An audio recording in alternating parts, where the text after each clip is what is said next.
Michael, thanks so much for joining us. Love to start with a quick intro to like who you are, where you work, and what you do, if that's all right.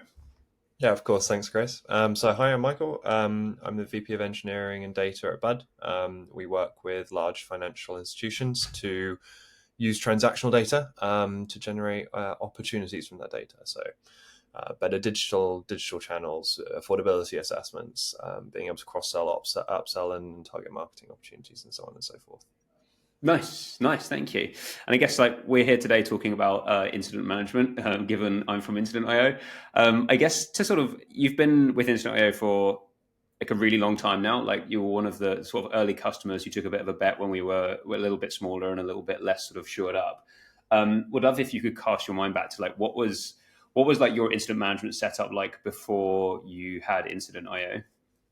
Yeah, of course. So we had our own incident sort of Slack bot that we created. It'd been one of those things that gets created in a few days and then gets extra sort of little bits tacked onto. And it did quite a lot of stuff. It was quite cool, and it solved a problem for us in terms of how do you when an incident happens, simplifying a way of declaring an incident, creating a dedicated sort of Slack channel and a call to be able to discuss on that, and then being able to announce it into another channel, and potentially some sort of integrations with things like paging solutions.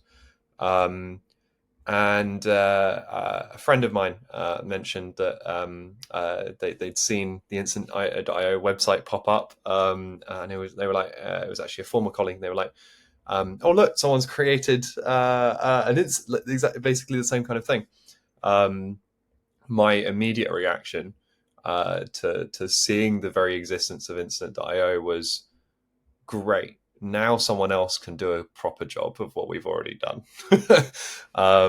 So I remember hopping on a call with you folks and watching a demo. I think at that point it was fairly similar in terms of capability of what we had in our internal tool. Um, but what I saw was the opportunity for a tool that can go well beyond that and can not just be something that solves um, the problem of being able to declare an incident and being able to create a Slack channel, but something that can actually help us improve our incident management processes and response with sort of further capability that come down the line. And what we've seen over the past few years is exactly that. Nice, nice. Yeah, well, we're very glad you sort of came along on the journey with us. It's been good. You mentioned something that sort of stuck out to me, which is like how you initially were like, we'll just build this thing, right? It's a Slack bot. It's pretty simple. Like, how hard is it to sort of hook into Slack's API when a slash command comes in and do a few things and that side of things, and then you have that like natural thing of like I built a thing in house. It's like okay, well, actually, it'd be really useful if you could make it do paging now, and so you tack on a bit more and you're like, oh, I wish I could do this, and you tack on a bit more, and what starts out as like this is a cheap little thing internally to sort of set up becomes quite expensive, and then you hit all the rough edges of like, oh well, Slack, you need to respond to the API within 3 seconds, which means if you're doing anything that has a long time, you know, to think about like asynchronous kind of work. And I guess like this is something that we see a fair amount, which is that people sort of like undersize how big this project is to build. Do you think that was like similar for you folks? Yeah, definitely. I think when you are there are a lot of constraints around Slack and Slack bots. It's very easy and quick to do something quick and dirty, but then it doesn't always work, right? And when you're in an incident response, the last thing you want is for something to be going wrong. I remember we implemented error logic such that it would just dump out the raw Go errors into a Slack thread on entering a command, because we were like, well, how do we then tell people that it hasn't been able to do the thing that they're asking for? So um, and that's once you get past creating a Slack bot, it's then a case of I remember anyone who's implemented the PagerDuty API, there are a lot of common pitfalls, let's say, but so yeah, I think it's very easy and simple perhaps to do the basics, but then it starts to go wrong quite quickly, and it goes wrong quite a lot. So being able to have like just not have to worry about that, like not having to fix bugs in your instant response. Like, I'm a big believer in, as a company, you should do what you're good at, and you should do what your core of, and how you're adding value and how you're creating value. A bud, that's getting financial insights from data, right? Not maintaining an incident management Slack bot that integrates with PagerDuty and GitHub and links to postmortems and nudges people in the right way and so on and so forth, right? So every time you're spending time fixing a bug in that is a time that it's taking away from us value to our customers.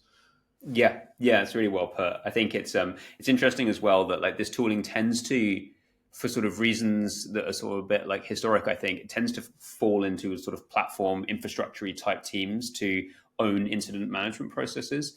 And it's very rare that you hire people into those roles whose core competency is like product and thinking about user experience. And it's a classic one of like, dumping Go errors into a channel. It's like if your aim for your incident management process is to have people who are like, engineers and non-engineers sort of collaborating, it's amazing how those little bits of friction can put people off and like really hamper adoption, right?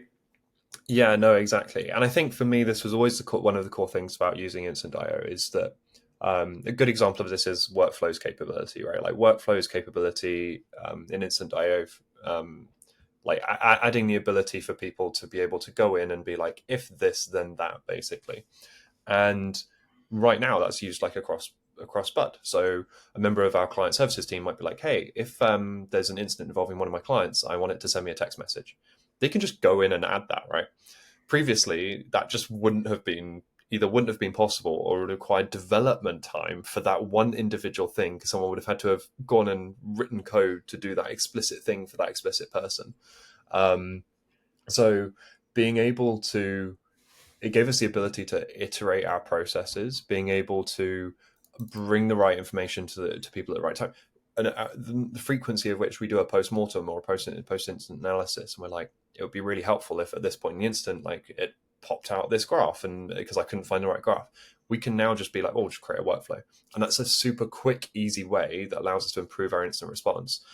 That wouldn't have been able to happen if we were using our instant bot, because the barrier to being able to make those iterative improvements to our processes would be too high. And building something like workflows, like that was just never going to happen if in a team of, where we're spending, you know, a X number of person days out of an existing, platform team time in a quarter. Whereas with Instant.io, you've got a team of, I don't know how I can't remember how large you are now, but you've got tens of product engineers focused on how do we create a better product for incident response, like every single day. And that's massive, right? Like you're always going to do a better job than we do. Yeah, I think I think the workflows point is actually, and it's hard for me to sort of like sell this as sort of authentic, but without bias. But like legitimately, I think it's one of those things where like incident management processes are sort of living things by their very nature. You have a big incident, you're like, well, one of the things we want to improve about this is not just like how do we, fix the database issue or the runbook needs tidying up and stuff, but it's like the actual process needs to be iterated on. And I think when your iteration loop is like, I need to put a ticket on a backlog of a team that's probably already like super constrained on like time and effort and things, just means you can't do that. And then again, it kind of like, if you don't do that one time, then it puts people off from providing feedback. They're like, just assume it's like, well, this is not a tool for me. I will leave this for sort of someone else to kind of feedback on and sort of iterate on in future kind of thing. And you end up in this sort of like just locks down process. It doesn't really sort of continue as the organization does.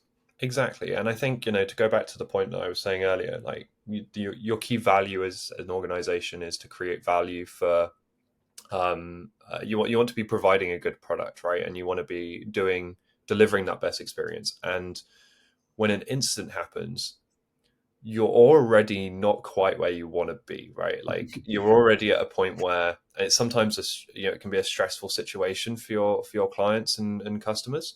Um, uh, and you want to, so your entire focus around incident management should be, how do we make this as easy and seamless as possible, right? Like you want to be able to respond as quickly as possible. You want to be communicating as well as possible, and you want to be mitigating and resolving the issue as quickly as possible. And but you want to spend your time focusing on like, okay, how do we improve that process? How do we improve that value? How do we offer the best service in those instances, in those situations? And that's where you want your focus to be, not on having to figure out how to like build the tool that will like do the thing you want. You want it to be like, well, I want my process to, involve this person at this time because, if there's a need to bring in a regulatory like a communication person, for example, like automatically identifying that rather than having to do internal staff training and so on and so forth, or building tools to do that. So yeah, using something like incident, it's about being able to give you that flexibility to make those processes better so that you can deliver better value and better quality to your customers and clients. Yeah, yeah, makes a ton of sense. I guess in the interest of like balance, right? There's often trade offs, right? When you choose, it's not like everything is rosier on one side. That tends to be the case, right? Were there any like when you were looking at Instant IO, were there any things that were like concerns in your mind? Like a classic one being like, if I move to a solution, I give up some degree of flexibility because like code is like the ultimate amount of flexibility. Like one would hope that like the benefits outweigh those costs. But like, was there anything else in your mind that was like a kind of consideration there? Yeah, I think. I mean, when we talk to that exactly that point around when you've got access to the code, you do have complete flexibility, right? So we were able to integrate whatever tool we wanted, whenever we wanted, um, and I think even to this day, maybe there were a couple of integrations that we had that still don't exist in Instant IO, right? But um, I think for me, the part of the question is, are you actually using that flexibility? Do you have time to use that flexibility? Do you have a business case to use that flexibility? Um, the answer was normally no. Like the amount of feature work we actually realistically did on it once it was sort of just doing its thing was almost nil. Um, so on the point around flexibility, and I think this is something that um, we lost a couple of those integrations. It hasn't impacted our instant response processes at all, really. And I think this is one thing actually has been really nice to see more recently with Instant IO is the creation of more powerful and flexibility functionality like workflows and catalog and so on that allow you to almost replace the fact you don't have access to the code, if that makes sense. So yeah, for sure, there are some integrations, but the question is, are you actually really going to be taking the advantage of having that flexibility? The vast majority of the time is not. The second thing then is, if you are going to lose that flexibility, you want to find a partner who is going to listen to your feedback. And with Instant.io, I think we're dropping feedback into sort of that we have a shared Slack channel with the team there. And we're constantly dropping bits of feedback in, and almost every time we're giving that feedback, it's acted on. It's with at Instant.io, you're almost obsessed with making the product better, and both in terms of simplicity for use, but also making it powerful, right? So, if I come to a bit of feedback and say, "Hey, the team is struggling with this," like it gets fixed. It's because that's what you're trying to accomplish, and you're much more likely to spend that time and that resource on doing that and doing that well than we are. Um, so yeah, you lose flexibility, but if you're going to do it, find a someone you can have a really good relationship with, and will take feedback on, and is focused on making their product better, and then you haven't really lost anything in the grand scheme of things. If a thing makes sense to build, then in practice, I see generally Instant will build that. Nice. I think that's I think the key like the killer point there is like it makes sense to build. Like I tend to see that like across the entire customer base, we do get a lot of feedback, but it's like it's the best kind of feedback where someone's like, "Oh, we'd love it if it did this," and you're like, either yes, that was already planned, and because you've asked for it now, we'll like reprioritize it, and it's a really light lift to sort of convince a team who are going to do something in a month's time to do it now because it will make a customer happy. Or it's stuff that we'd never even thought of, and the customer drops in and is like, "We had this idea," and you're like, "Oh my gosh, like I can see how this is valuable to you, but also to all of the customers." So yeah, we're sort of I think in the fortunate position where we don't have many customers who are like, can we have the button in blue, please? And you're like, well, no, not really. I mean, that said, I like you have the flexibility of being able to change like the words in announcements and the words on buttons to adapt to your processes, right? So I mean, you know, you're not a million miles away from having that flexibility of buttons in blue if that is going to help your own. And that's the thing. It's not a, you know, early days maybe it was. Right now, it's not a you have to follow incidents process for doing incidents. What is your process? We will give you the tools to make your process like embedded into our tool, and that's super powerful because our process change. And we were talking about this earlier. Our process changes, which means that when our process changes, we don't have to go and change our tool. We just have to go and change some configuration, and that's super nice to have. Yeah, it's interesting. Our viewpoint has kind of softened here. So I think in the early days as founders, we were like, this is how we're going to run. We're going to ship very opinionated software, and we're going to, you know, everyone will call it a this, and they'll have a this process. And I think I think it was really good doing that in the early days because it helped us sort of ship fast because we could be quite opinionated about things. And I think one thing we've realized is like literally no two organizations have the same incident process, and it's such a bespoke thing that has to capture different sort of elements of the organization, different departments that need to be able to sort of work on things. And so the sort of the big tension now and the big balance we have to sort of strike is, you know, how flexible do you be? Because there's like an extreme you get to where you're so unopinionated, and it's like, yeah, we're just a thing to create channels and do stuff and like automate things, and it's like, okay, cool, but now I'm building an entire process rather than, you know. So yeah, I think the way we sort of sit now is like be opinionated where it matters, like define the framework, the guidelines, the sort of the model that we think is the right way to do it. But hey, if you don't want to call it a post-mortem and you want to call it like a debrief document, you can call it that, and that will flow through the whole product kind of thing. So yeah, it's been quite a journey, I think, getting there. And I think that's where, because you know, when you in situations where you do already have internal tools, we migrated, right, and for me that was an absolute no-brainer.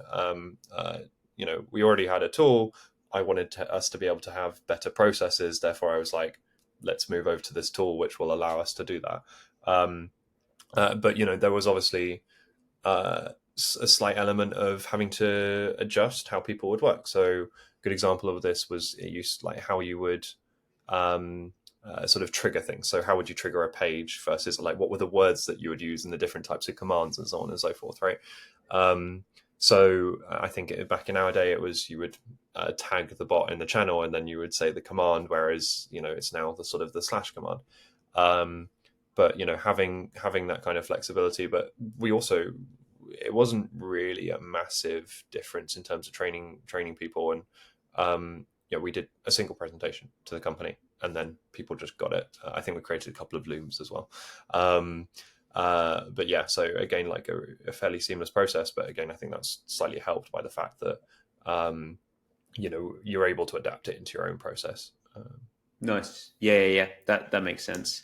I'm going to ask you a question that I hate. I hate when anyone ever asks me this question because I'm always like, oh, I don't think in that way. But like when you think about like return on investment of like buying versus building, and it doesn't need to be monetary, right? It's not. It's very hard to quantify. Like, did it save us time? Did it do this? But like, how do you think about and maybe yeah, like in the context of incident, but also generally just like building versus buying, how do you sort of size those sort of two things up and think about where it makes sense? Yeah, so for me, it's around three things, I guess. One, I like to call focus. Like, so I don't think it's necessarily just about like the monetary cost of like, well, I could hire someone to work on Cassandra, or I could go and get, you know, use an off the shelf sort of hosted Cassandra solution, right? Like, I'm like, because ultimately, it's also yes, there's a monetary point there, but it's taking focus away from the organization. Um, so for me, like just being able to focus platform and our infrastructure developer experience teams around problems that are specific to us. Um, and in that, you know, not it's just one less thing that we have to worry about, that we have to maintain, that we have to spend X many days per quarter on. Um, in terms of if you want to think financially, I don't have the numbers to hand, but we've definitely spent. I would say we've probably spent less on Instant.io than we have on just maintaining the tool. And you know that's a dollar for dollar like easy comparison to make, right? But then the third thing is that it's just better, right? So it's a better tool. It allows our instant responses to be better. And this goes to the value of what we are as a company and what we deliver to our clients, right? We are focused on serving enterprises, and that means that incidents have to be, you've got to execute on them perfectly. You've got to have good incident process. You've got to have strong service levels, whether that be in terms of your platform availability or how you respond in those situations. And our incident response has gotten a lot better because we've been able to codify those processes. But more than just getting better, we've enabled our instant processes to get better, but we've also enabled them to stay good as we've grown the team.